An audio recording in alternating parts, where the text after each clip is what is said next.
মামলাগুলো প্রত্যাহারের কথা না বলে আপনি নির্বাচন করে কেন পাগল হয়ে গেলেন? সর্বপ্রথম বলবো বিএনপির মহাসচিব জনাব ফখরুল ইসলাম আলমগীর সাহেবকে, আপনি বলেছিলেন যে ভোজপুরের মতো ঘটনা সারা বাংলাদেশে ঘটানো উচিত, আর আপনি এখন কেন বলছেন না এই অবৈধ মামলাগুলো, মিথ্যা মামলাগুলো প্রত্যাহারের কথা না বলে আপনি নির্বাচন করে কেন পাগল হয়ে গেলেন? আপনি আগে অবৈধ মামলা, মিথ্যা মামলা প্রত্যাহারের কথা বলুন। আমি জামায়াত ইসলামী নেতৃবৃন্দকে বলবো, একজন নেতৃবৃন্দ এখন মিথ্যা মামলা প্রত্যাহারের কথা বলেন না। এই ঘটনা ঘটেছিল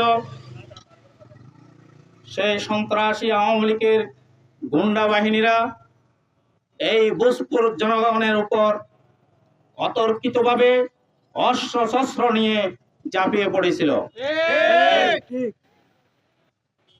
এবং তারা নিজেরাই দুই গ্রুপে যুদ্ধ লেগে পরবর্তী পর্যায়ে ভোজপুরের জনগণকে হত্যা মামলা দিয়ে আজকে দীর্ঘ প্রায় 12 বছর পর্যন্ত তাদের উপর নির্যাতন চালিয়ে যাচ্ছে।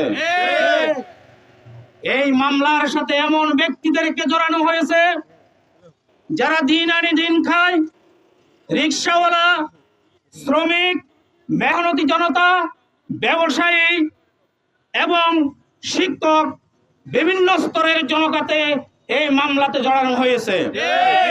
একটি মাত্র উদ্দেশ্য ছিল তারা এখানে সন্ত্রাস কায়েম করবে। তারা আওয়ামী লীগ চাইছিল এই দেশের এই এলাকার জনগণকে দমিয়ে রাখবে, কিন্তু এই এলাকার জনগণ ধৈর্য ধারণ করে এই মামলার মোকাবিলা করেছে। এটিএমপি আরুল ইসলাম এবং সন্ত্রাসী তৈবের নেতৃত্বে ভোজপুরে যে তাণ্ডব চালানো হয়েছে, তাদের দুইজন সহ এই ফটিকছড়ির সন্ত্রাসের গডফাদার নজিবুল ভাজভান্ডারী সহ সকলকে গ্রেপ্তার করে তাদেরকে আইনের আওতায় আনতে হবে। মিথ্যে মামলায় আজকে এখানে আমরা যারা জর্জরিত হয়ে দীর্ঘ 12 বছর এই মামলা, কেউ বিটাহারা, কেউ ব্যবসাহারা, একজন এক এক জিনিস হারিয়ে নিঃস্ব হয়ে গেছে। ভোজপুরের এই 12টি বছর কোন একজন এমপি বলেন, বিগত দিনের স্বৈরাচারী বলেন, যে কোনো কিছু বলেন, কেউ এই ভোজপুরের সাধারণ মানুষের খোঁজ খবর রাখেনি। এই 13 সালের ঘটনা, এই ভোজপুরে একজন কৃষক থেকে একজন রিক্সা চালক, একজন ভ্যান গাড়িওয়ালা, আমরা প্রত্যেকে নির্যাতিত হয়েছি। আজকে প্রিন্ট মিডিয়া, ইলেকট্রনিক মিডিয়া এবং যারা এখানে আইনশৃঙ্খলা বাহিনীর লোক আছেন তাদেরকে দৃষ্টি আকর্ষণ করব, যদি আইনশৃঙ্খলা বাহিনীর কোনো লোক না থাকে, মিডিয়ার মাধ্যমে যদি এটা প্রচার না হয়, আপনাদের কাছে অনুরোধ করবো যে আপনারা আমাদের এইগুলি আমাদের কর্মসূচি, আমাদের আজকের প্রতিবাদ সভার এইগুলি যেন ওনাদের কাছে, সরকারের কাছে এবং প্রশাসনের কাছে পৌঁছে।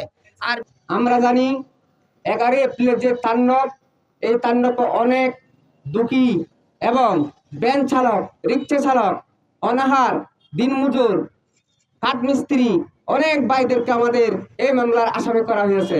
আমি চাই আমাদের বুদ্ধ সমাজের পক্ষ চাই, আমাদের বুদ্ধ জাতির পক্ষ চাই, এরকম নির্মম আসামিরা সবাই যারা এই তাণ্ডবের আসামি হয়েছেন সবাই যেন মুক্তি হয়।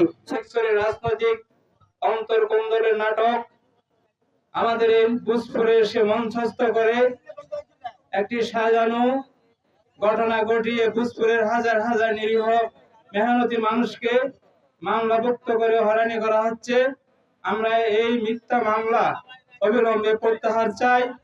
আমাদের 1 নম্বর দাবি হচ্ছে আমাদের ভোজপুর মামলা প্রত্যাহার করতেই হবে যে কোনো কিছুর বিনিময়ে। 2 নম্বর হচ্ছে যে সমস্ত ফ্যাসিস্টের দোসর আওয়ামী সন্ত্রাসীরা এখনো পর্যন্ত ভোজপুরের মাটিতে বুকের জামা খুলে আমাদের সম্মুখে, আমার মুসলিম ভাইদের সম্মুখে ওপেন চলাফেরা করতেছে, তাদেরকে অনতি বিলম্বে গ্রেফতার করতে হবে। 3 হচ্ছে দীর্ঘ 12 বছর পর্যন্ত এই ভোজপুরের মানুষ মিথ্যা মামলার গ্লানি টানতে টানতে নিঃস্ব হয়ে গেছে, তাদেরকে সরকারের পক্ষ থেকে এই 12 বছরের ক্ষতিপূরণ দিতে হবে। আমাদের প্রথম কর্মসূচি হচ্ছে 12 এবং 13 এপ্রিল ভোজপুর মামলা প্রত্যাহারের জনমত সৃষ্টির লক্ষ্যে ভোজপুরের নারী পুরুষ থেকে আমরা গণস্বাক্ষর সংগ্রহ করব।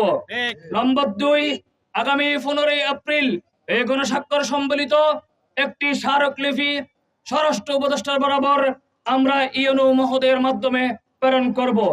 নাম্বার 3, এরপর থেকে আমরা 1 মাস অপেক্ষা করব। 1 মাসের মধ্যে যদি আমাদের মামলা প্রত্যাহার করা না হয়, তাহলে চট্টগ্রাম প্রেস ক্লাবে সংবাদ সম্মেলন অথবা মানববন্ধন করে হরতাল অবরোধ সহ মাঠ পর্যায়ের কঠিন কর্মসূচি আমরা ঘোষণা করব।